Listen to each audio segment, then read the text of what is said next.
오늘의 브랜드에 관련된 이야기를 많이 해주실 것 같습니다. 그래서 저는 우리 조세현 교수님이 그런 브랜드, 한국의 브랜드, 기업의 브랜드도 이야기하시지만 조세현 교수님의 살아가는 인생의 ESG 경영에 대해서 제가 좀 존경을 하고 존중을 해서 이 자리에 모셨습니다. 오늘 한번 많이 한번 잘 경청해 주시고 함께 호흡했으면 좋겠습니다. 모시겠습니다.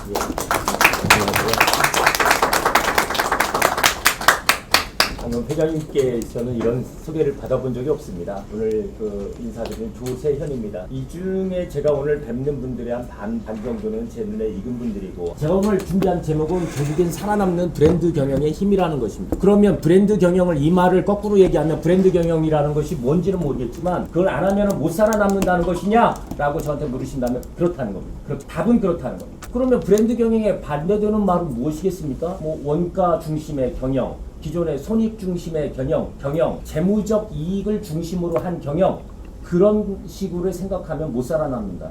너는 참 말이 이상하다 라고 생각하시는 분들이 지금 개중에 계실 줄로 압니다. 아니, 기업이 영리를 목적으로 업을 세운 것이 기업인데 그러면은 영리를 하지 말라는 얘기냐? 아니죠. 기업은 당연히 영리를 추구를 해야 되고 기업의 목적 중에 최대한의 이익입니다. 대충의 이익을 따지는 것이 기업이 아닙니다. 그래서 최대한의 이익을 가져오려고 여러분들하고 지금 한림은 계속 최대한의 이익을 위해서 전진해 나가고 있는 것이죠. 단 제가 드리는 말씀은 무슨 말씀이냐면 이 영리적인 이익은 과연 어디서 오는 것이냐라는 거에 근본적인 물음에 대한 질문입니다. 경영학적으로 말씀을 드린다면 영리적인 이익을 재무적인 이익이라고 말씀을 드리는 것이고요. 이 재무적인 이익은 비재무적인 우리의 철학에서 온다 라는 것이 브랜드 경영에서 주장하는 겁니다. 그러면 그게 어떻게 오는지를 말씀을 드리겠습니다. 저는 원래 대학 교수를 했던 사람이 아니라 저는 96년도부터 사업을 했는데 IT, 제조 관련 기업을 했습니다. 운이 잘 맞아서 98년도를 잘 기억하실 겁니다만 그때 김대중 정부 들어서면서 벤처기업 육성에 대한 특별법의 혜택을 가장 많이 받은 사람입니다. 그러면서 코스닥 상장기업을 인수해서 3번 사장을 했고 임원까지 4번을 한 경력이 있습니다. 또 스페셜리하게 잘하는 것은 회사 인수하는 거 아주 잘합니다. 제가 M&A가 주 전공입니다. 그래서 기업의 지배구조를 보면 이 기업이 앞으로 어떻게 흘러가겠구나, 아니면 지배구조를 어떻게 바꿔야 되겠구나 라는 것을 누구보다 좀 잘 아는 사람이다 라는 겁니다. 그런데 대학에 이상하게 인연이 돼서 한 12년 전서부터 시간 강사, 겸임교수 하다가 지금 단국대는 전임으로 와서 한 3년 반 전서부터 일을 하고 있습니다. 작년에 SPC 계열사의 노동자 사망 소식 아마 들어보셨을 겁니다. 이 영상을 잠깐만 좀 보고 가시면 어떨까 싶습니다. SPC에 대한 불매운동에도 포켓몬빵을 사려는 줄은 여전히 길게 늘어섰습니다. 하지만 오픈과 동시에 품절되던 이전과 비교하면 분위기는 사뭇 달라졌습니다. 이렇게 20-30명이 된 게 한 2주 정도밖에 안 됩니다. 10월 초에도 평일에도 다 오픈을 해서 판매 종료가 되었었고 오후에도 팔고 있습니다. 대학가에는 연일 SPC 계열사의 노동자 사망 사고를 비난하는 대자보가 붙고 있습니다. 공장에서 일하는 사람들에게 이렇게 인간적이지 않은 대우를 한 기업에게 돈을 주고 싶지 않다는 생각이 들어가지고 이런 움직임은 당장 가맹점의 매출 감소로 이어졌습니다.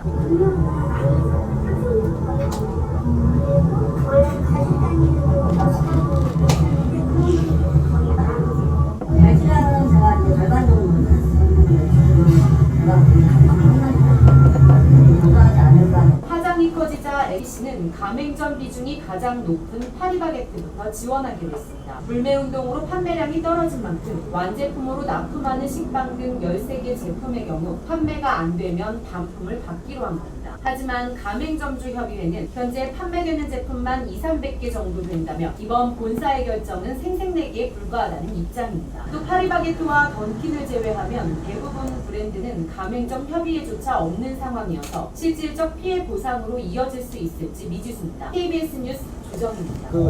SPC 사태에 왜 국민들이 저 분노했겠습니까? 수익은 수천억을 법니다. 그런데 노동자들이 어떤 환경에서 일하는지를 전혀 살피지 않았다라는 것입니다. 그러니까 돈을 버는 데만 집중을 했지 내 사람들이라는, 내 직원들이라 이 사람들을 안전하게 해야 되겠다는 생각을 전혀 하지 않았다라는 것이죠. 저런 생각들은 국민들의 지탄을 받는 세상이다라는 겁니다. 지금은 KBS 뉴스를 봤지만 저것이 여러분들이 가지고 계신 방송 기능, 메신저 기능, 페이스북, 인스타그램 인스타그램, 뭐 카카오톡 얼마나 많이 회자됐겠어요. 국민들한테 저 SPC라는 것은 더 이상 브랜드가 아닙니다. 브랜드가 아니다라는 얘기는 상징이 아니다라는 얘기입니다. 저기 가서 굳이 빵을 더 이상 사 먹고 싶지 않다라는 거죠. 명성이 떨어지면 더 빵을 사 먹고 싶지 않다, 소비를 하고 싶지 않다, 그렇게 돌아간다는 겁니다. 저러한 사례가 작년에만 있었던 것은 아닙니다. 정신을 못 차린 기업이 2022년이니까 딱 10년 전, 작년 기점으로 딱 10년 전에 정신을 못 차린 회사가 또 하나 있었습니다.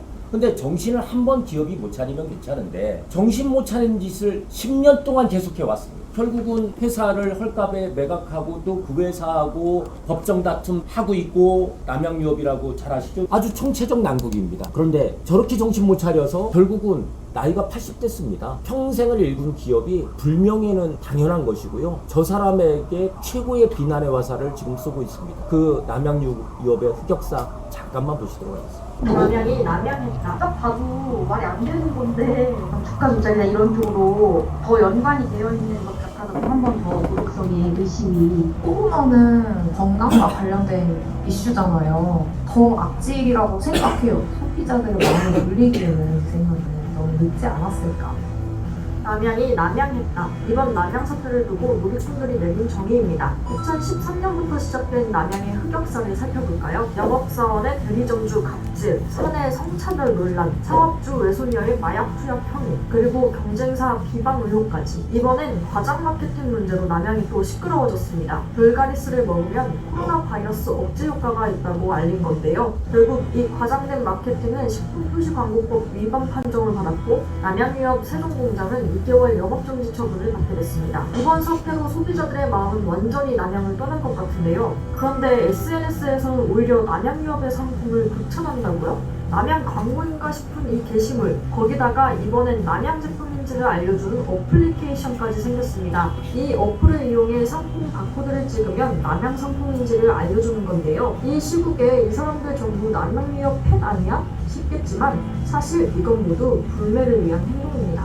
이것은 남양 제품이니 사지 말라는 메시지를 남양유업으로부터의 법적 분쟁을 피하면서 유머까지 챙겨 전달하는 방법이라고 합니다. 소비자들은 이번 불가리스 사태로 인해 불매운동을 다시 한번 적극적으로 나설 모양새입니다. 교묘하게 그 로고를 가려서 판매하는 제품들이 있더라고요. 그래서 그런 것들을 인터넷에서 해놓고 좀 마트에서 그냥 그것들을 제끼는 방식으로. 코로나는 건강과 관련된 이슈잖아요. 더 악질이라고 생각해요. 소비자들의 마음을 돌리기에는 제 생각에는 너무 늦지 않았을까. 딱 봐도 말이 안 되는 건데 주가 조작이나 이런 쪽으로 더 연관이 되어 있는 것 같아서 한 번 더 도덕성의 의심이. 대용품 많기 때문에 앞으로 쭉 구매를 해볼 생각입니다. 그렇다면 남양유업은 소비자들의 마음을 돌릴 수 있을까요? 기업이 한번 부정적인 이미지가 고착이 되면 그거를 해소하기가 쉽지가 않은데 남양유업 같은 경우에는 그런 이미지를 해소할 수 있는 그러한 활동을 하는 게 아니라 이미지를 추가하는 그러한 식의 이제 문제가 계속적으로 이렇게 축적이 된 것 같아요. 이 그러한 소비자가 코로나에 대해서 건강을 염려하는데 부정직한 방법으로 그 건강에 대한 염려를 오히려 그냥 배반했다, 이렇게 저는 생각이 듭니다. 회장님이 비용 위주적인 경영을 하시는 게 아닐까. 소비자들도 바뀌고 그랬는데 거기에 못 따라가시는 것 같아요. 다들 기억하시죠? 2013년에 영업소 소장이라고 지 아버지 뻘 되는 60대 대리점주한테 유제품이라는 것이 어떤 특징이 있습니까? 한 3, 4일 지나면 유통기한이 매우 극도로 짧은 그런 제품의 특징이 있기 때문에 그걸 팔지를 못하는 겁니다. 지 본사의 매출을 올리겠다라고, 지 영업소 지 실적 올리겠다고 그거를 강매를 해버린 겁니다. 그걸 누가 어떻게 봤습니까? 뭐 대리점, 우유 대리점에야 한 달에 2, 300 겨우 끼칸이 버는 건데 그거 못 받겠다니까 갑자기 조폭으로 돌변했습니다. 완전히 이건 인터넷에서 지금 제가 언어를 그 욕을 할 수도 없습니다. 인터넷에서 이따가 강의 끝나면 한번 들어보십시오. 이건 조폭이지 조폭 이하가 아닙니다. 이상도 아니고 이하도 아니고 그렇게 조폭식으로 실적을 올려왔던 겁니다. 남양유업이라는 회사는. 그런데 저 회사가 그 갑질이라는 것을 우리 세상에 제대로 알려준 아주 좋은 사례가 됐습니다. 근데 저렇게 하고 아까 뭐 저 경영진들 뭐 반 90도 인사하고 저라는 거 보셨죠? 그런데 그거를 반성하겠다는 의미가 아니었던 겁니다. 그걸 가지고 지금 최근에는 작년에는 어떻게 했다는 것입니까? 불가리스라는 것이 코로나에 좋다라고 해서 그 불가리스 를 광고하는 그런 학회를 열었습니다. 그러니까 아까 주가 조작 나오죠? 주가 폭등했습니다. 근데 실제로 알아보니까 그게 아니었던 거죠. 그러니까 부도덕한 짓들은 다 하면서 기업에 돈 벌려고 하는 짓에 아주 혈안이 돼 있는 거. 아까 8년째 불매운동하는 사람들 보셨죠? 악질적이라고 하죠? 저런 사람들이 계속 늘어나는 겁니다. 저희 집도 큰일 나는 집이 하나 있습니다. 남양유업 불가리스 사오면 저희 집 난리 납니다. 그래서 저희 집은 이마트 가서 남양유업인지 아닌지 저희 것도 다 살핍니다. 왜? 저도 지금 8년, 9년째 남양유업 강의 자료에서 빼놓지 않는 자료가 조금 아주 저도 악질이라고 생각을 하거든요. 저런 짓들을 계속 하고 있었던 거예요. 우리 한림도 홈페이지를 제가 며칠 전에 봤습니다만은 상화 상락 인서, 그죠? 예.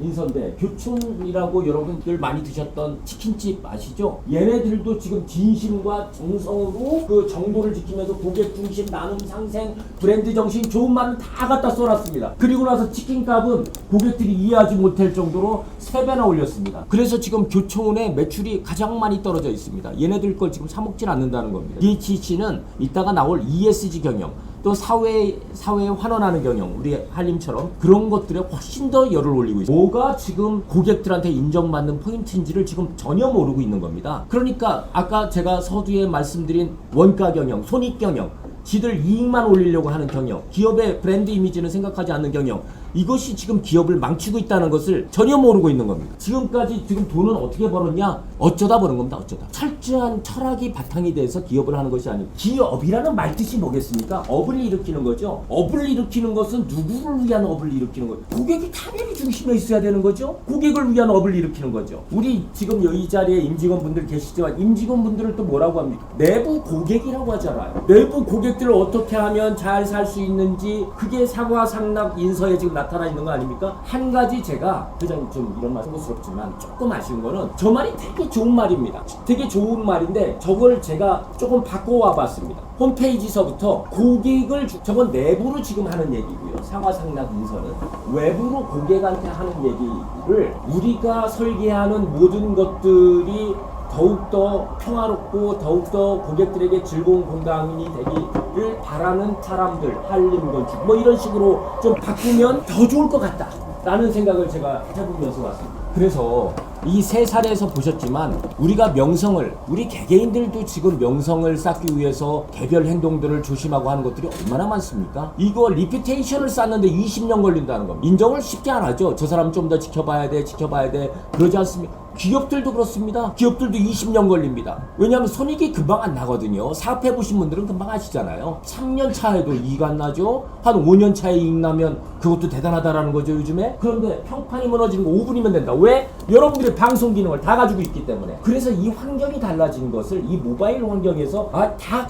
개별 방송국이구나 라는 것을 기업인들이 알아요. 임직원분들이 아셔야 돼요. 그러려면 어떻게 해야 되는 거죠? 저게 상하상락 인서가 고객을 위해서 우리가 고객을 평화롭게 하고 있는지, 고객을 즐겁게 하고 있는지, 우리가 하는 일에서부터 한번 생각을 해요. 내가 하는 일이 고객을 진짜로 평화롭게 하는 거야? 화합하게 하는 거야? 이 공간에서 고객은 즐거울까? 이 설계한 공간에서? 그게 지금 중심이 돼야 되는 것이죠. 그래서 지금 뭐 하는 학자들이 이렇게 얘기합니다. 기업의 가장 강력한 자산이 신뢰다라는 겁니다. 리퓨테이션이라는 겁니다. 신뢰는 우리가 도덕적인 행동을 통해서 구축한다라는데, 이게 바로 요즘 말하는 ESG입니다. 또 오늘 선택, 우리가 한림이 어떤 선택을 하는지가, 한림은 오늘 훌륭한 선택을 하신 거죠. 제가 역대 5년간 강의한 사람 중에서는 제일 못한 줄을 압니다만, 이런 한가회라는 포럼을 통해서 아침에 깜짝 놀랐습니다. 오면서도 깜짝 놀랐습니다. 이렇게 많은 분들이 꽉 차서 강의를 듣는다? 이게 기업의 미래를 밝히는 거죠. 사람의 관상을 보는 거, 그게 어려운 일이 아닙니다. 사람 하는 행동, 눈빛,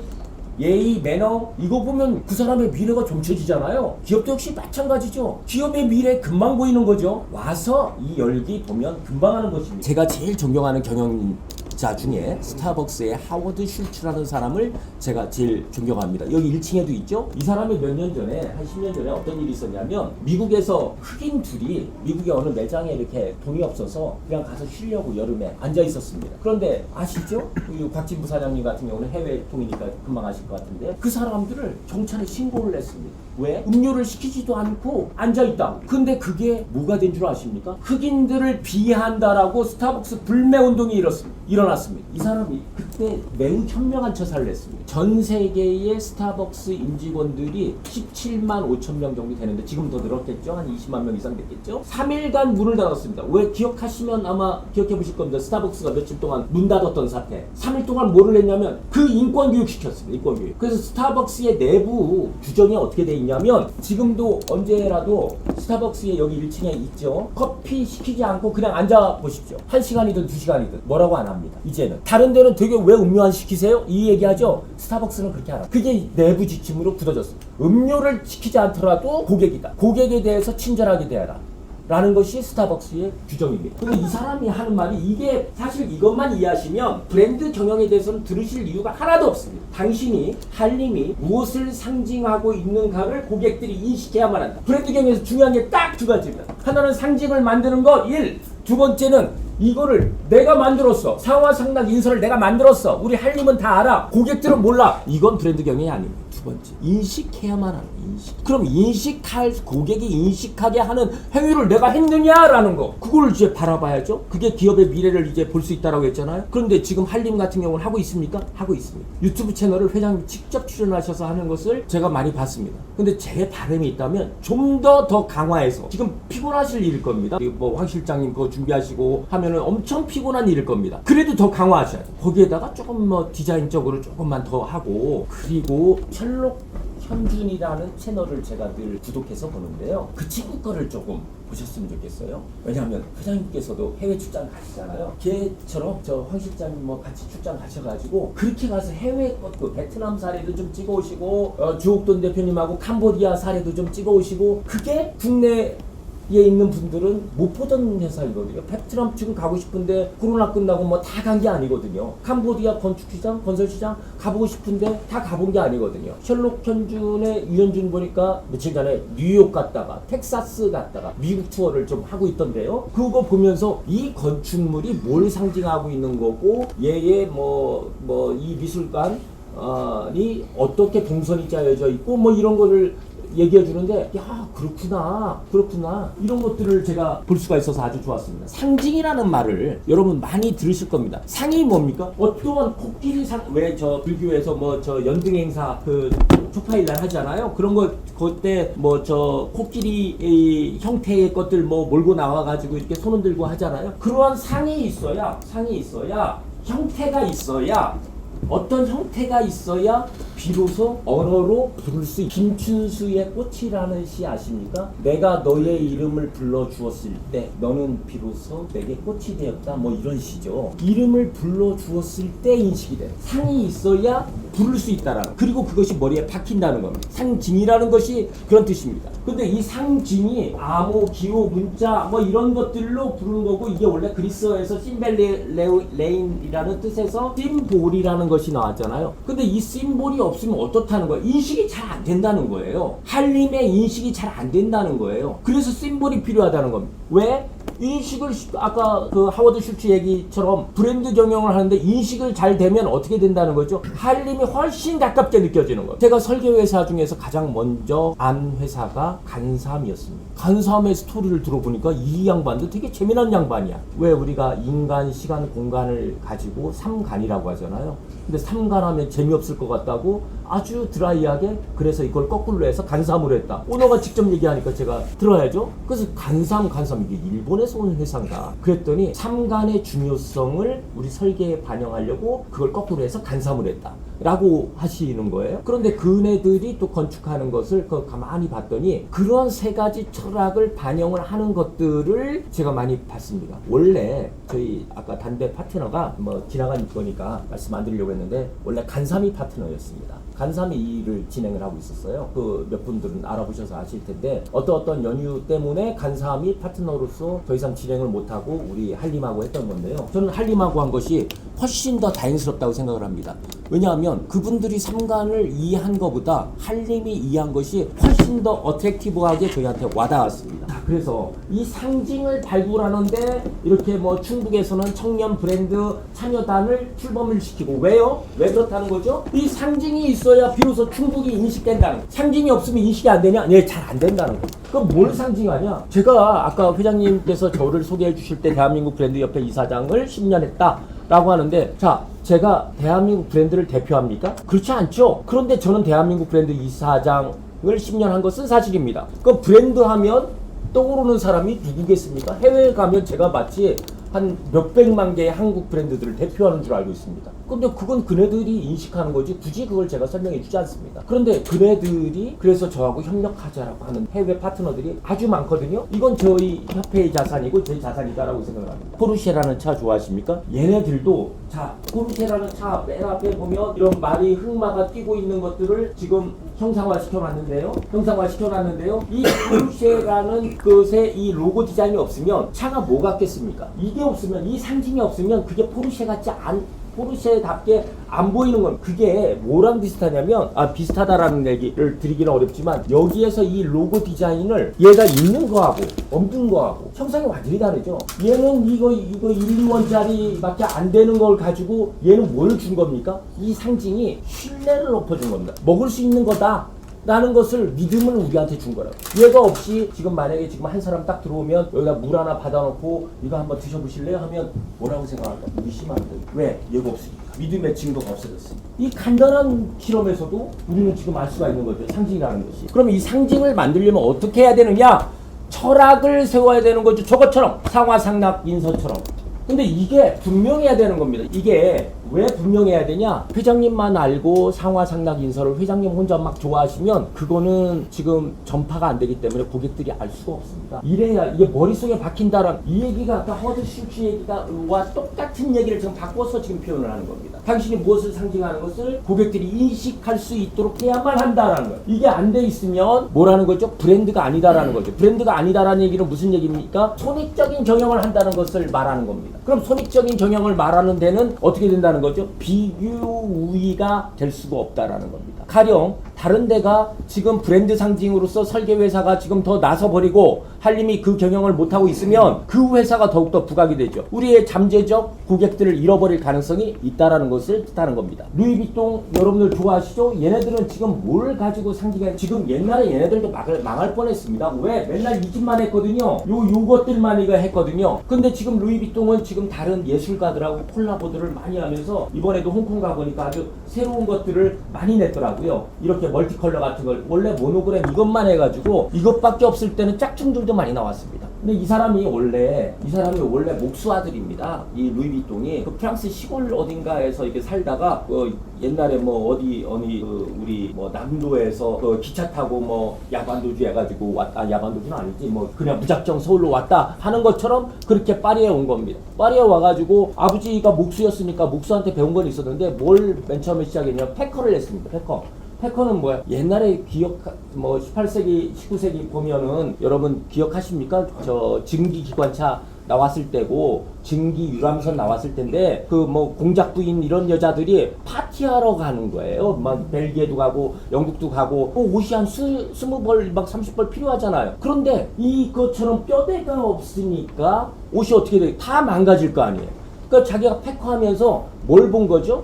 고객들의 불만, 고객들의 니즈라는 것을 거기서 발견한 거예요. 근데 아버지한테 배운 목수의 스킬이 있으니까 나무를 가죽을 덧대가지고 이렇게 프레임을 세워버린 겁니다. 이게 최초의 여행용 트렁크입니다. 루이비통을 이것 때문에 이거 한 30년 동안 이것만 팔아먹었습니다. 지금처럼 무슨 여러 개를 팔던 회사가 전혀 아니었습니다. 근데 이것으로 이제 상징이 되었죠. 상징이 돼서 본인들이 한 것이 뭐라고요? 지금 그것만 하다 보니까 안 돼서 자, 시그니처는 아까 그 문양을 시그니처라고 하는 거고 뛰어난 품질 얘네들 지퍼 여닫는 거 5,000번씩 합니다. 5,000번. 그리고 세컨을 지금 내지 않습니다. 얘네들은 세컨이라는 게 없어요. 세컨이 있는 데가 있죠. 알마니, 조르지아 알마니, 그 다음에 또 있죠.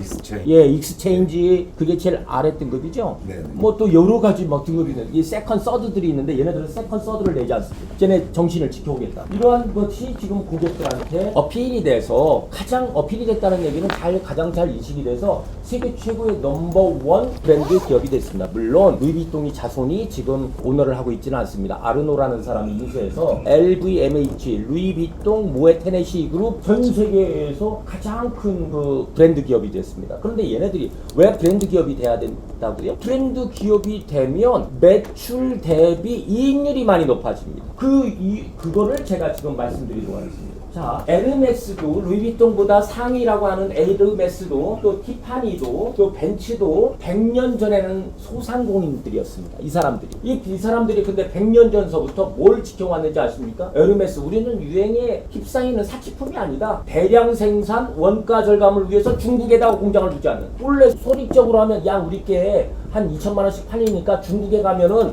한 반의 반값에 생산할 수 있을 거 아니야. 이게 손익적인 생각입니다. 원가적인 생각이고 그런 짓을 하지 않았다. 그게 자기들을 망친다는 것을 너무나 잘 알고 있었던 거. 티파니? 얘네들은 뭐가 철학이겠어요? 보석을 정교한 커팅으로 닦는 거. 그것만 훈련시키고 정교하게. 그래서 커팅에서 빛이 발휘되는 것이 고객을 빛나게 해준다는 것을 아는 겁니다. 브랜드의 비밀 하나 더 말씀드릴까요? 여러분 지금 기업들에게 제가 늘 드리는 말씀인데요. 브랜드의 공통적인 특징이 하나 있습니다. 공통적인 특징은 자기가 주인공이 되려고 하지 않는다는 거. 무슨 얘기예요? 고객을 빛나게 해주는데 오직 고객을 빛나게 해줘. 에르메스 가방 들고 다니면 에르메스가 빛납니까? 고객이 빛납니까? 티파니 목걸이 달고 다니면 사람이 빛나요? 티파니가 빛나요? 사람을 빛내주는 조연의 역할에 만족한다는 겁니다. 회장님 차 제가 봤는데 저런 차를 저는 언제 타나 하는데 저도 벤츠를 타고 있습니다. 그런데 다른 차로 바꿀 수가 없어요. 그럼 뭐 회장님께서도 인정하실 것 같아요. 얘네 차량은 더 베스트 원하십니다.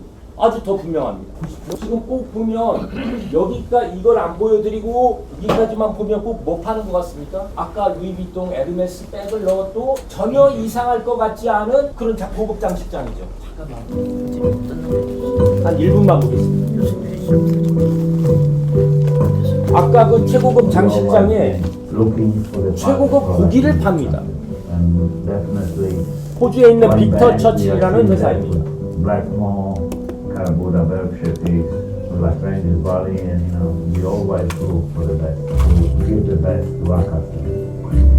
얘네 할아버지 때부터 시작한 회사인데요. 아까 에르메스처럼 한 땀 한 땀 고기의 진심을 담아하는 곳입니다. It's been this incredible journey developing this range of cured meats over the last 15 years. 우리나라 정육점 하는 사람이 있으면 저 이 모델을 알려주고 싶더라고요. Without the talent and the passion and the hard work of Tony and Robbie De Palma. One of the secrets to our products is that we do things the old way, using knowledge passed down through the generations. 예. Nothing goes to market. For example, 에 가면 또 매장이 아주 크게 있죠. 크게 있는데 거기에 보면 늘 일본인들 거의 줄 서 있는 거 많이 보셨죠? 왜 줄 서 있습니까? 한 20명밖에 못 들어가잖아요. 그리고 한 텀 나오면 또 들어가잖아요. 얘네가 그렇습니다.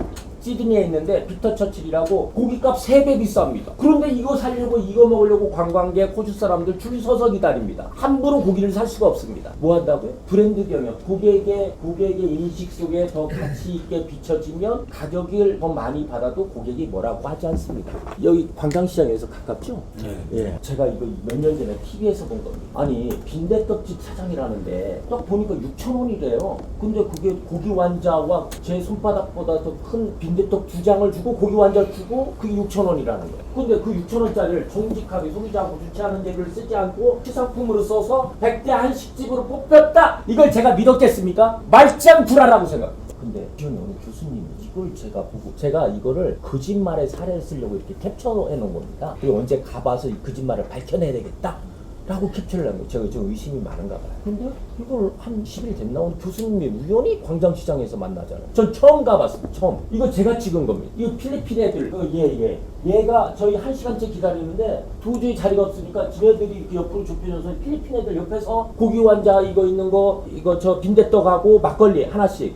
그러니까 이거 6,000원, 막걸리 3,000원. 그러니까 인당 뭐 9,000원, 만원 따지면 저희처럼 마케팅하는 사람들 좀 문제가 좀 많아요. 제 마누라한테 늘 혼나는 포인트인데요. 밥은 안 먹고 몇 사람 한 시간에 몇 사람 들어가나 그것만 세고 있습니다. 이 진짜 고질병입니다. 그런데 보니까 나중에 제가 알게 된 사실인데 이거 객단가 10,000원 따지고 여기 한 30-40명 들어가는 거예요. 근데 몇 시간이나 이러냐? 그랬더니 12시간 이상 들었다는 거예요. 그럼 잠깐 산수 문제 들어가도록 하겠습니다. 자, 1시간에 객단가 10,000원 따지고 하루에 12시간 얼마입니까 매출? 예? 오늘 현금을 안 가져와서 이따 맞추면 현금 드리겠습니다. 1,200만 원. 한 달은 좀 할림이 계산이 좀 느린가 본데 3억 6천. 예술가들. 1년은 앞으로 수학과 출신입니다. 36억 플러스 7억 2천이잖아요. 그러면 43억 2천.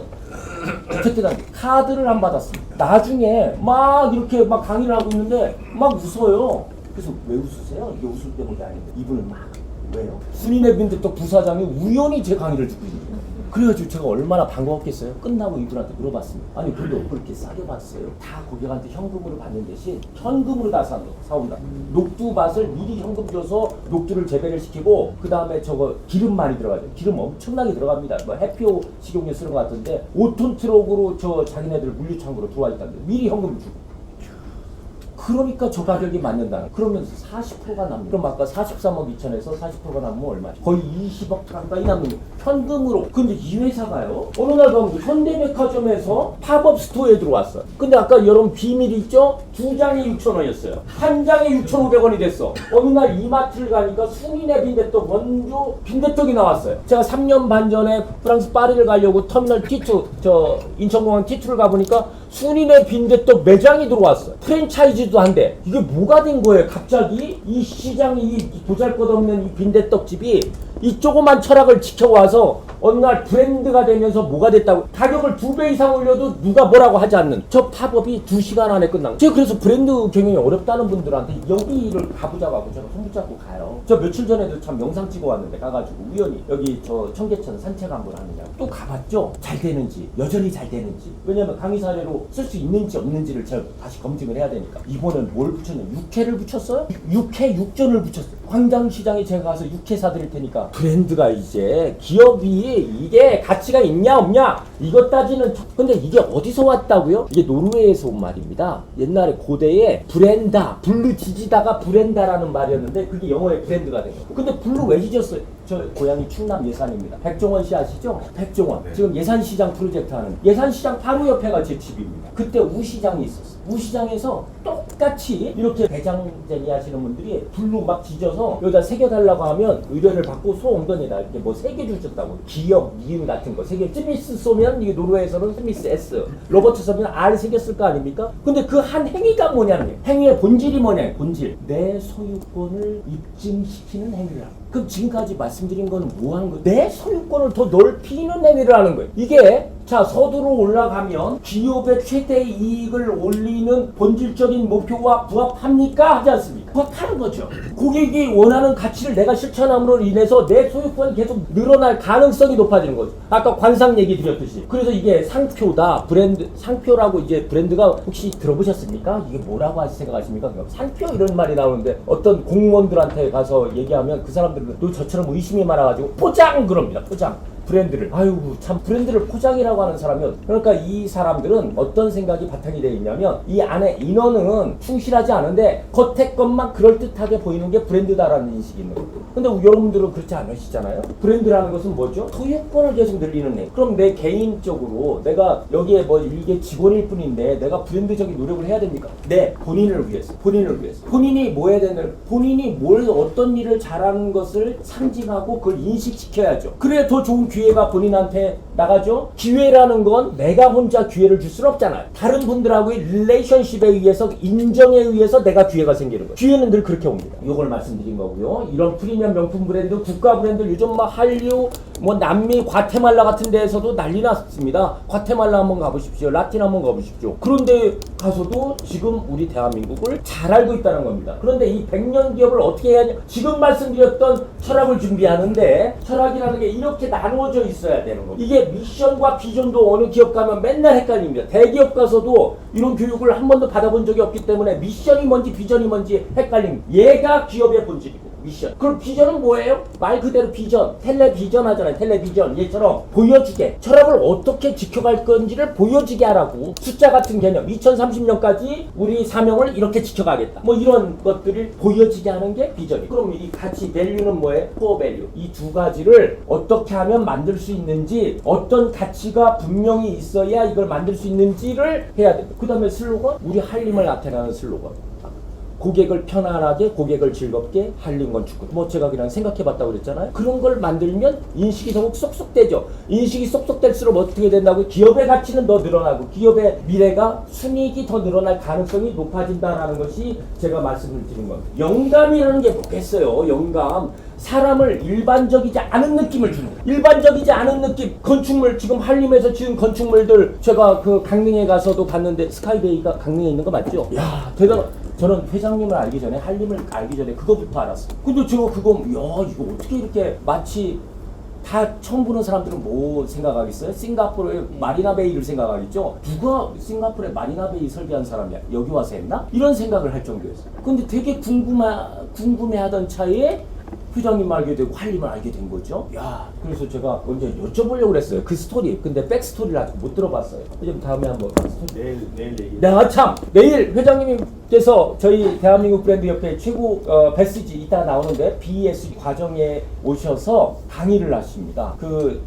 뭐 현직 도지사 이런 분들 강의하시는데 회장님 강의를 듣고 싶다는 분들이 너무 많아서 내일 모셨으니까 시간 되시는 분들은 강의 전에 김밥도 드립니다. 강의 끝나고 그 주류도 최고급 와인도 드립니다. 꼭 오시기 바랍니다. 일반적이지 않은 느낌을 주는 기업은 철학이 분명한 사람도 그렇잖아요. 저 사람은 철학이 참 있어. 얘기해보면 그럼 존경스럽잖아요. 근데 맨날 말하는 게 맨날 숫자나 얘기하고 맨날 뭐 야야 내가 지금 뭐 얼마 벌었어, 이거 얼마나 그 좀 수준이 낮아 보입니까? 버는 건 알아서 다시 말씀을 정리하자면 비재무적인 활동들, 그런 철학들을 실천함으로 인해서 재무적 이익은 동시에 따라오는 거라고. 순서를 그렇게 잡아야지. 왜? 사업 환경이 변했으니까. 나는 그렇게 안 배웠는데 예전에 그렇게 안 배웠어도 지금 변했어요. 그래서 바꿔야 돼 라는 말씀을 드리는 거죠. 그러면 내가 이거를 안 바꿔도 돼? 안 바꿔도 되는 거죠. 예, 바꾸던 말던 그 기업의 미래는 스스로 결정하는 거니까. 영감을 주는 기업은 신명, 우리가 어떤 차별점이 있는지 분명히 해주는 거예요. 우리 차별점이 있어. 어디 있는데요? 어디 있어요? 고객은 늘 묻습니다. 어디 있냐고요? 그건 니들 주장이죠. 고객은 늘 이렇게 얘기해요. 냉정하죠. 그래서 철학을 세우는 게 이게 헤드쿼터 할 때의 헤드쿼터의 헤드가 바로 철학이에요. 그럼 철학이 우리 경영 현장에서 제대로 쓰이고 있는지를 검증을 해줘야 되는 거죠. 어떤 회사가 인터넷 사업 한다고, 우리는 인터넷 사업으로 수익을 얻는 회사입니다. 틀린 말이 아니죠? 근데 지금 이런 말을 쓰는 것은 이런 회사에 비해서는 매우 가치없게 느껴지는 거죠. 이런 회사도 있죠. 같은 인터넷 회사인데 우리는 전 세계의 지식 격차를 해소하기 위해 인터넷을 활용하는 회사입니다. 구글 회사 소개문 홈페이지 가면 그렇게 나와 있어요. 저게 같아 보입니까? 이런 회사가 없으면 이런 회사로만으로도 고객들이 머리를 까딱까딱 할 수 있죠. 근데 이런 회사들이 나타나요. 수익을 얻는 거의 회사가 아니라 지식 격차를 해소하기 위해서 존재한다. 아유, 멋있는 말이죠. 그래서 이 브랜드가 존재해야 될 이유, 저는 지금까지 한 40분 동안 이거 강의해왔어요. 근데 이걸 어떻게 실천할 것인가? 뭘 우리가 할 수 있는데 이 세 가지 why, how, what은 늘 이렇게 밑에다가 써보시는 거. 우리가 한림이 존재해야 될 이유가 뭔가? 왜 존재? 이거 매일매일. 그럼 내가 존재하는 이유, 저도 매일매일 하고 나옵니다. 제가 존재하는 이유를 매일매일 외치고 나옵니다. 그러면 아무리 밤에 술을 먹어도 이 동태 눈깔 갔다가도 눈깔이 싹 다 돌아옵니다. 왜? 제 업의 본질을 오늘 싹 다 세우고 나오는데 아침에 제 첫 일과가 반신욕이거든요. 반신욕 하고 나와서 운동을 해야 되는데 오늘 같은 경우는 좀 일찍 나오느냐고 운동을 못했지만 그러면서 저걸 제 조세현의 신념을 외치고 나옵니다. 다음 기회가 있으면 제가 제 얘기 한번, 제 중심으로 한번 얘기했으면 좋겠어요. 아까 구글을 보면 왜 존재한다고요? 지식 격차가 사회적 불평등을 해소하니까 이걸 해소를 시켜주면 이걸 어떻게 시켜준다? 우리 검색 엔진 가지고 시켜줘. 그런데 어떤 기능들이 있는데 이런 기능들이 있어서 시켜줄 수가 있어. 그거 인정이죠? 저걸 봤는데 실제로 하는 일을 우리가 인식하는 것과 얘네들이 주장하는 것이 매치되면 인정이 되는 거죠. 파타고니아라는 거 아시죠? 얘네들 슬로건이 뭡니까? 옷 많이 사래요? 보셨죠? 예? 사지 말래. 아니, 옷 회사가 왜 옷을 사지 말래? 얘네들은 이 철학 때문에 지구를 우리의 고향별이라고 얘기해요. 환경 보호를 할 때, 기부 활동을 할 때 뭐 이런 연구와 노력들을 남들보다 더해서 얘네들은 옷 사지 말라고 하고 중고 트레이드 서비스를 만들어놨어요. 옷 가져가면 그냥 수선해줘요? 그런 회사가 어딨어요? K2 그런 거 해주나요? 안 해줘요. 근데 얘네들은 그런 거 해줘. 유기농 면으로만 제작한 의류 같은 거 가지고 사지 말래잖아요. 왜? 사면 살수록 환경을 해칠 염려가 있어요. 이게 얘네들의. 그러니까 사람들이 사지 말라니까 더 사죠? 그래서 왜를 먼저 정하면 how와 what은 따라온다. 왜 우리가 존재하고 왜? 이걸 물어봐 줘야 된다. 이게 인간의 존재 이유의 욕구라는 거예요. 제가 고객들한테 늘 강의 듣는 분들한테 말씀을 드려요. 이 5가지를 충족시켜주는데 우리는 어디에서 충족을 시켜줄 것이냐 라는 거죠. 지금 저희는 안전의 한림은 안전의 욕구에도 해당이 있겠죠. 사회적 욕구에도 해당이 있겠죠. 존경의 욕구에도 해당이 있겠죠. 자아실현의 욕구에도 해당이 있겠죠. 그렇죠. 우리 고객사는 이 건물, 우리가 설계한 건물을 가지고 무언가를 드러내보고 싶은 거잖아요. 무언가를 드러내 보여서 얻어지는 건 뭐예요? 인정이죠. 인정받으면 뭐 한다는 거죠? 입주사들 늘어나겠죠? 그래서 재무적 이익을 늘리겠죠? 그렇게 가겠다는 거 아닙니까? 헬스장 다니는데 우리 뭐 할인 어디 이게 기초 마케팅 하는 데에서 제가 너무 마케팅을 모르는 사람들한테 쓰는 자료인데요. 이게 뭐 우리 헬스장은 뭐 기구가 최신식이에요. 할인 이벤트 하고 있어요. 아이고 그럼 밥팅 같은 소리 하지 마. 이 사람이 헬스장 다니면서 뭐가 될 것인지 그거에 집중하라. 우리 설계를 하는 것을 똑같이 역시 마찬가지죠. 우리는 뭐 최신 설계를 하고 이런 말 하면 안 된다. 뭐가 우리 설계를 통해서 어떤 공간이 되고 어떤 아마존 이 사람들 고객 집착합니다. 어떤 사람들이냐면 얘네들 스트리밍 서비스 있잖아요. 얘네들 스트리밍 서비스 뭐 한 2.8달러에 우리가 봤다. 난 만족하면서 아주 영화 재밌게 봤어. 근데 나중에 연락 와요. 야, 우리가 저 스트리밍 서비스 했는데 우리 자체 품질을 검사를 해보니까 불만족스러운 영상을 시청하게 해서 죄송하다. 환불해드릴게요. 계좌 주세요. 이게 그래서 고객 집착이라는. 얘네들은 고객 집착이야. 만족이 아닌 집착이에요. 이런 것들. 그럼 얘네들은 집착을 어떻게 하느냐. 우리 고객이 누군지 늘 물어봐. 우리 한림의 고객은 누구예요? 우리 고객이 어떤 마케팅의 출발점은 고객의 불편함을 해소하는 것부터 가라고 늘 일장일절에 가르칩니다. 고객이 받을 가장 중요한 혜택, 우리 한림을 선택함으로 인해서 니네들이 혜택 받을 거야 라는 것을 평상시에 브랜드 이미지를 통해서 구현을 해줘야 되는데 실제로 입증해줘야 돼. 고객이 필요하는 게 뭐야? 이게 집중. 고객의 경험, 이거 되게 중요해. 경험은 3가지가 있어요. 사전적으로 우리를 경험하기 위해서 우리 유튜브를 지금 하고 있고 다른 뉴스 언론 보도들도 하고 있고 좀 더 많이 하셨으면 좋겠어요. 더 지금보다 10배 정도 더 하셨습니다. 사용 중 경험, 우리 설계를 이렇게 사용 중 경험은 제가 잘 알죠. 저는 매우 만족하거든요. 우리 학교 범인도 매우 만족하죠. 왜? 전문화되어 있어요. 그리고 어떤 우리가 업무를 이렇게 파샬로 나누어서 이렇게 롤 플레이를 하면 매우 잘 리드해 주시더라고요. 저희 법인이 오히려 경험이 없어. 그럼 사후적 경험은 지금 오히려 요즘 한림이 수주가 잘 되고 있다라는 데에서 뭐 호텔, 골프장 뭐 이런 거 수주 잘 되고 있다는 데에서 알 수가 있는 거죠. 왜? 기존에 만족했으니까. 사용 중 경험에서 만족했으니까 그것이 소문이 나서 바이럴돼서 또 다른 고객들한테 좋은 이미지가 애드가 됐을 테니까 수주가 훨씬 쉬워지겠죠. 브랜드를 계속 가속화시켜서 브랜딩 능력들이 있다라는 것은 수주가 쉬워진다는 것을 의미하는 거예요. 고객을 설득할 필요가 없잖아요. 고객이 뭐 문제에만 집중해 주면 되는 거지. 그래서 얘네들은 이 세상에서 가장 고객 중심적인 전략을 쓰겠다. 고객 불만 이런 거 귀찮아하지 않아요. 우리나라에서 현대카드가 그래요. 여의도에 현대카드 사업을 가보시면 이렇게 벽면이 쫙 스크린 돼 있다고. 카드사는 뭐 어떤 불만이 있겠어요? 레알로 그냥 있는 그대로 얘기하자면 왜 그 대출해 준다더니 안 해줘 이 개 XX들아 뭐 이런 사람들도 그걸 다 온갖 욕들을 적나라하게 다 표현해놔요. 이 20몇 대 스크린에다. 현대카드 직원들은 죽을 맛일 거예요. 그 욕을 다 보면서 출근해야 돼. 점심 먹으러 나와야죠. 점심 먹으러 나오면서 이 욕들을 다 봐야 돼. 점심 먹고 또 안 들어가나? 점심 먹고 들어가서 또 봐요. 퇴근 안 하고 그냥 회사에 살죠? 아니 또 퇴근해요. 매번을 봐요. 왜 보게 만들었을까요? 고객 불만을. 레알 그대로 느끼라. 이거 뭐 회의를 통해서 정제된 거는 설탕 같은 이런 것들을 하지 말라고. 이들이 느껴서 고객들이 우리를 이렇게 인식하고 있다는 걸 가슴 깊이 받아들이라고 그러고 있어요. 그렇게 지금 고객을 인식해. 우리 이 한림의 고객의 인식은 무엇입니까? 라고 지금 여쭤요. 경쟁자 신경 쓰지 말고 고객 가치 혁신에만 신경 쓰라. 그러면서 제가 만든 말이 있었죠. 자, 브랜드 경영은 철학적인 개념이에요. 이걸 실천적인 개념으로 그럼 어떻게 할 거냐? 이렇게 제가 좀 아까도 홍보를 드렸지만 이 BESG라는 것은 제가 만든 말이에요. 이 ESG라는 것은 행동지표예요. 이 행동지표가 결국 뭘 향해 되는 이게 브랜드 기업을 만들어준다. 그래서 B가 앞이에요. 이걸 베스지라 부릅니다. 회장님 건배사는 베스트, ESG는 다 알죠? 이런 것들 이제 환경적인 건 너무 잘 아시고 사람들 보호하면서 그렇게 살자. 이 사회가 추구하는 가치 그것 좀 기업이 신경 써줘라는 거예요. 이게 2004년서부터 유엔에서 나왔어요. 2004년인가 2006년이죠. 유엔 포럼에서 나왔는데요. 거기서 이제 워낙 그 전에 사회적 책임, 기업의 사회적 책임 같은 것들이 있었는데 그걸 워낙 안 지키니까 어떻게 하라는 투자를 할 때 이거 지키는 회사에만 투자해 주세요. 유엔에서 공식 투자자들한테 요청을 했어요. 얘가 ESG라는 말을 지금 못 들어보신 분들도 있고 요즘에 급속히 들어보신 분들이 많을 겁니다. 왜 그러냐면 세계 최대의 투자 회사야. 자산운용사 블랙락이라는 그 회사가 있는데 거기 레리 핑크라고 회장이 있어요. 걔네가 운용하는 자산이 1경 정도 돼. 세계 최대니까. 우리나라의 대기업들도 많이 투자를 받았어요. 그런데 앞으로 ESG 안 하면 야 니네 우리가 투자한 거 다 회수야. 다 돈 내놔. 그리고 앞으로 이게 ESG가 이게 지표야.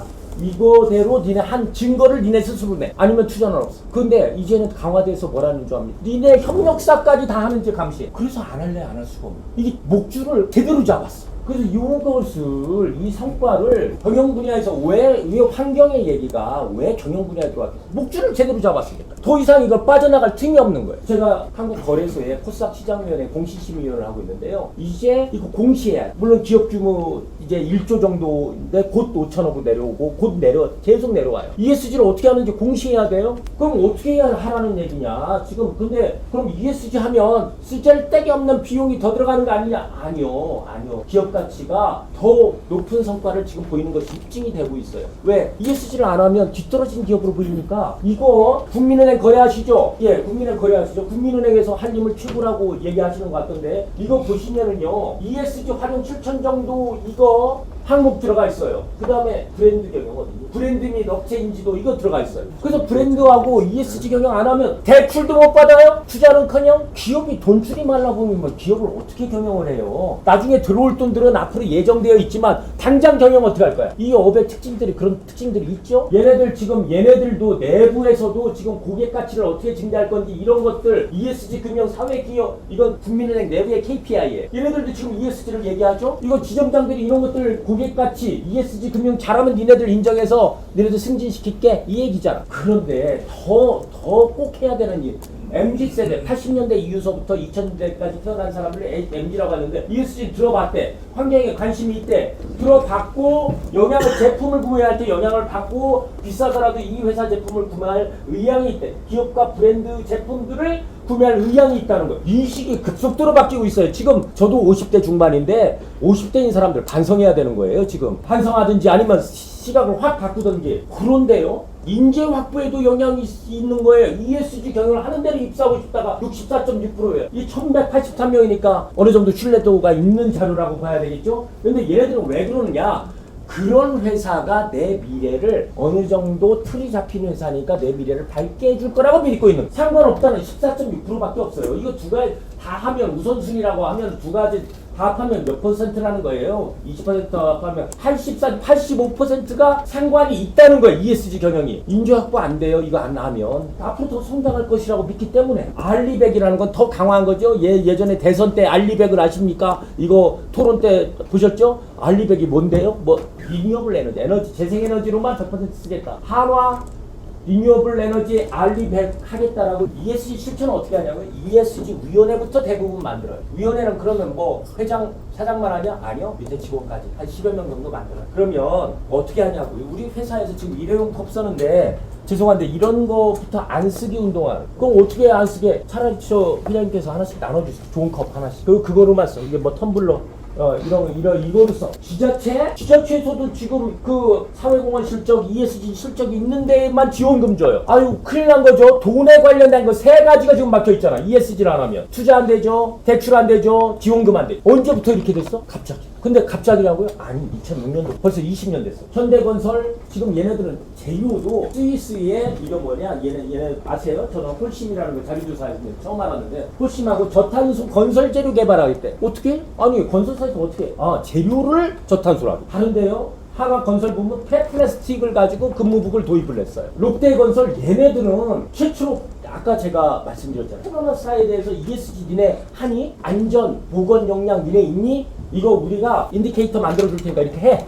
안 하면 뭐해? 입찰 자격 제한이야. 이래 우리랑 파트너 못해. 이건 계속 그렇게 다 계속 이걸 늦게 준비해? 아 참 일거리 또 늘겠다. 그렇게는 당연히 생각하실 수 있는데 오히려 이게 일이 편해질 수 있어요. 지금 건설 폐기물 얘네들 지금 건설 폐기물의 재활용을 높이면서 이렇게 뭐 수목원하고 뭐 한국 자생식물들을 내년 단계에 도입을 해서 이렇게 지금 공간을 꾸미겠다. 뭐 네이처 갤러리를 브랜드 네임으로 만들어서 이렇게 하겠다. 이게 선택이 아닌 필수라고 제가 말씀드리겠죠. 일단 자금적인 면부터 그래요. 전담 조직이 있어요. 근데 전담 조직 하기 전에 뭐부터 문제겠어요? 이렇게 오늘 같은 교육들을 계속 들으셔야 돼요. 조금 귀찮으시더라도 몇 달 들으셔야 돼요. 그러면 ESG의 가치가 뭐가 우선인지가 그게 보이겠죠? 그러면 얘네들 지금 대기업뿐만 아니라 지금 SK는 가장 열심히 해요. 얘네들은 회사 이름까지 SK건설에서 SK 에코플랜트로 이름까지 바꿨어요. 우리 회사 이름에서부터 보여줄게. 앞으로 계속 자산총액 2조가 이제 1조로 내려왔다라고 제가 말씀드렸죠. 그래서 이 회사들이 요게 우리도 문제죠. 실행할 수 있는 기업들이 일부인 건데 그런데 자 어려움은 있어. 근데 안 하면 어떻게 되냐? 제재가 더 많아. 선택해야 돼. 지금 선택하지 않으면 우리 미래가 좀 막혀 있을 가능성이 있어. 지금 여기도 다 보시면 중견기업의 50%는 알고 있고 소기업들은 잘 몰라요. 규모가 작을수록 잘 몰라요. 그런데 민감한 금융 쪽은 그래 오히려 잘 알아요. 근데 뭐 보건업, 사회복지 서비스 이런 데들이 잘 ESG를 잘 몰라. 근데 가짜 친환경 이런 거 있죠. 이거 가짜 친환경 그걸 그린워싱이라고 하는데 이게 6월 8일이니까 며칠 전 기사잖아요. 이게 얘네들 가짜 친환경 하게 되면 또 제재하겠대. 공정위에서. 가짜도 안 돼. 그래서 이게 가짜 ESG. 이걸 그린워싱이라고 그래요. 저는 ESG 워싱 이라고 좀 말하고 싶은데 그래서 얘네들이 실제로는 누굴 위한 일이겠어? 환경과 사회를 위한 일이어야 되는데 실제로 보면 지네들 이익을 위한 것을 가짜로 ESG라고 얘기를 해. 이런 것들이 그린워싱이에요. 이거 하면 또 제재하겠다는 거야. 사면 초과예요. 그리고 뭐 이런 것들 지금 뭐 이렇게 모호하게 하는 거 모호하게 하면 안 돼요. 분명하게 하라고. 관련성 없는 거 거짓말, 유해상품 정당화, 허위, 라벨 이런 것들 다 거짓말로. 이 사회에서 지금 제일 용서하지 못하는 게 거짓말이에요. 기업의 거짓말. 개인의 거짓말은 어떻게든 지나갈 수가 있겠지. 기업의 거짓말이 안 되는 거예요. 그래서 이거는 이게 기업이 우리의 이해관계자 스파이스라고 그랬잖아요. 뭐 스테이크홀더, 파트너, 인베스터, 컨슈머, 인플루이 다 같이 살자. 그래서 한 사람이라도 안 하면 ESG가 진행이 안 돼. 이 ESG를 하면 이 ESG를 해야 오랫동안 사랑받는 게 오랫동안 사랑받는다는 건 매우 중요한 가치잖아요. 그래야 오랫동안 수익이 오를 수 있으니까. 기업이 하다가 기업이 중단되는 건 매우 슬픈 일이에요. 다 다른 직장 찾아야 되고. 그 철학이 이 세상에서 사라진다는 것을 의미하고 같이 나서 그래서 저희 대한민국 브랜드 협회도 벨스지라는 과정을 만들어서 저희도 실천하는 이 교육 과정. 그럼 뭐에서부터 할 수 있어야 되느냐? 우리가 한림이 가장 잘할 수 있는 분야를 스스로 선정하시는 거예요. 파트너사들하고 스스로 선정을 하시는 거예요. 저희 대한민국 브랜드 협회는 대한민국 브랜드 협회의 교육을 제일 잘할 수 있다고 판단해서 스스로 선정을 했습니다. 오래 살아남는 앞에 얘기를 마무리로 오래 살아남는 기업들은 원가 경영 이런 거 하지 않습니다. 관리 경영 하지 않습니다. 그건 매우 기본 중에 기본이지만 더 강조해야 되는 것은 브랜드 철학지. 세워서 고객 가치가 중심이 되는. 근데 그걸 실천을 하는 것을 보여지는 것을 실제로 고객들이 느끼게 해주라고. 아까 영감을 주는 기업이라고 말씀드렸죠. ESG 실천을 늘 생활화해서 앞서가는 오래 살아남는 100년 기업이 되어야 한다라고 믿습니다. 제 내성적인.